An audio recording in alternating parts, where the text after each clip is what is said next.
Sve je počelo u Dohi, sa lekcijama o geografiji koje je novinarki Gordani Uzelac držao Aleksandar Vučić lično. Ste vi znate gde je Mauricijus, Gordana? A kome to postavljate pitanje? Pitam vas, znate gde je Mauricijus? Gde? Sad, gde je važno? Što je to važno sad? Pa zato što znam da ne znate. Dobro. Vi ne znate i nije ni važno. Osim geografije, Aleksandar Vučić je pričao i o Draganu Đilasu. Imaš ti račune na Mauricijusu? A imaš ti račune u Švajcarskoj? A koliko je para na tim računima? A čije su to pare? A odakle ti?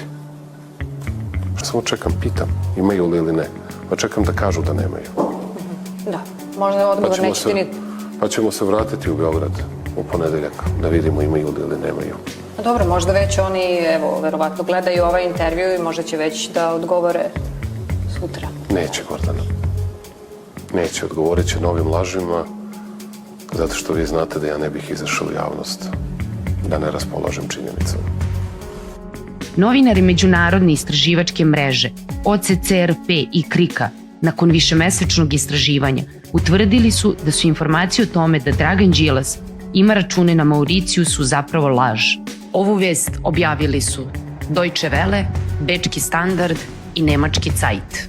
Nakon Vučićevog signala krenula je medijska hajka. Na kojim računima se nalazi 52 miliona evra? 57 računa u 17 zemalja. Mi tu pričamo o lopovluku.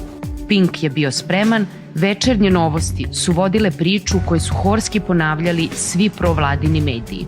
Mi smo istraživačkim novinarstvom došli do dokumenta koji su verodostojni. Na dan 12. decembra 2020. godine dva konta u dve zemlje na tim računima je imao skoro 6,4 miliona evra. Sumnja se da je ogromne sume novca izvukao iz Srbije i prebacio još 15 država ne plaćajući porez. Kakve materijalne dokaze imate za ovakvu tvrdnju? Koji su to dokumenti? Ja sam ovdje donela i vama dokumenta da vidite konkretno o kojim se zemljama radi. Zapravo mogu da pokažem. Evo, ja sam ovdje zaokružila. Jedan dokument je dokument sa Mauricijusa iz banke. Deutsche Banka je... Deutsche Banka je u pitanju gde piše ime i prezime Dragana Đilasa. U tom dokumentu, a to se vidi u našem sutrašnjem printu, su iznesene čak i sume. Takođe imamo još jedan dokument koji smo priložili u štampanom izdanju, a to je bankovni račun u Švajcarskoj. Deutsche Banka je na zahtev Dragana Đilasa objavila da nema poslovnicu na Mauricijusu i već tada je svima bilo jasno da se radi o izmišljenoj aferi. Ovo, međutim, nije zaustavilo kampanju laži.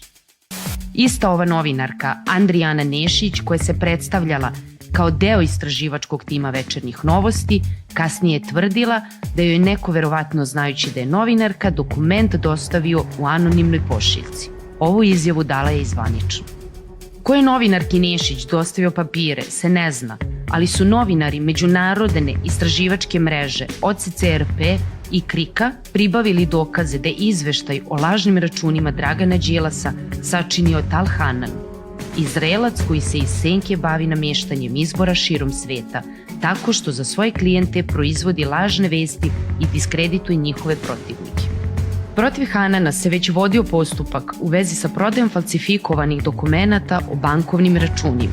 Pravi istraživački novinari u sklopu svog rada su se Tal Hananu predstavili kao potencijalni klijenti, a on im se onda hvalio. U tome smo iskusni, da utičemo na logistiku protivnika, da ih zastrašimo, da stvorimo atmosferu da niko neće izaći na izbore. On radi u okviru tima Jorge, čiji članovi, da bi obavili zadatak, koriste različite metode, hakovanje, širenje dezinformacija, targetiranje na društvenim mrežama, proizvodnju materijala za ucenjivanje, pa čak i fizičko ometanje i prekidanje izbora. Jorge i njegovi saradnici pohvalili su se da su bili angažovani u 33 predizborne kampanje za predsjedničke izbore, kao i da su bili uspešni, odnosno da su uradili ono za što su bili plaćeni, u čak 27 slučaja. Na jednom od sastanaka Tal Hanan je otvorio dokument.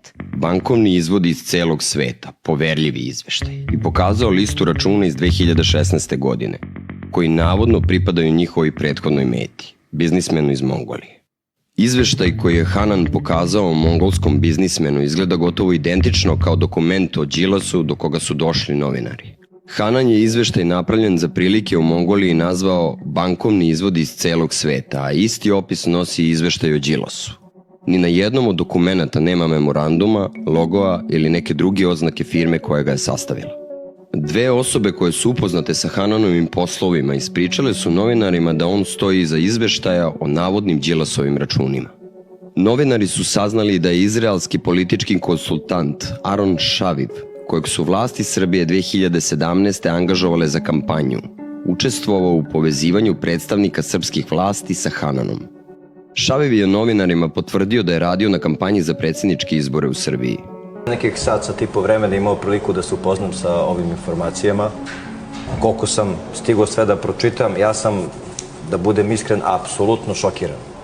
Dakle, šokiran sam i da vam kažem kao ministar finansija, ovde i tekako ima posla za nadležne organe, dakle i za tužilaštvo i za upravu za sprečavanje pranja novca. Imajući u vidu nedvosmisleno negiranje Dragana Đilasa da ima bilo kakve veze sa računima u toj zemlji, zaista bi ukazalo na nedvosmislenu nameru da to prikrije. Mislim da su se stekli uslovi za jednu ozbiljnu istragu i aktivno učešće tužilaštva u celom slučaju. Svakako uprava za sprečavanje pranja novca bi dala svoj doprinos u celoj toj stvari. Jedini koji je pokrenuo pravni postupak bio je Dragan Đilas. Se tiče krivične prijave koju sam podneo protiv onih za koje sam smatrao da snose odgovornost, ona je odbačena iz razloga što je tužilac nas obavestio da nije dobio potvrdu iz Agencije za borbu protiv sprečavanja korupcije, da su ikad pokrenuli bilo kakav postupak, pa nema pravnog dejstva i onda to što je dokazano falsifikat se ne tretira kao krivično delo. Ali važnije pitanje od svega jeste zašto se baš u tom trenutku pokrenula ova izmišljena afera i zašto je baš tada angažovan stručnjak za proizvodnju lažnih vesti Tal Hanan.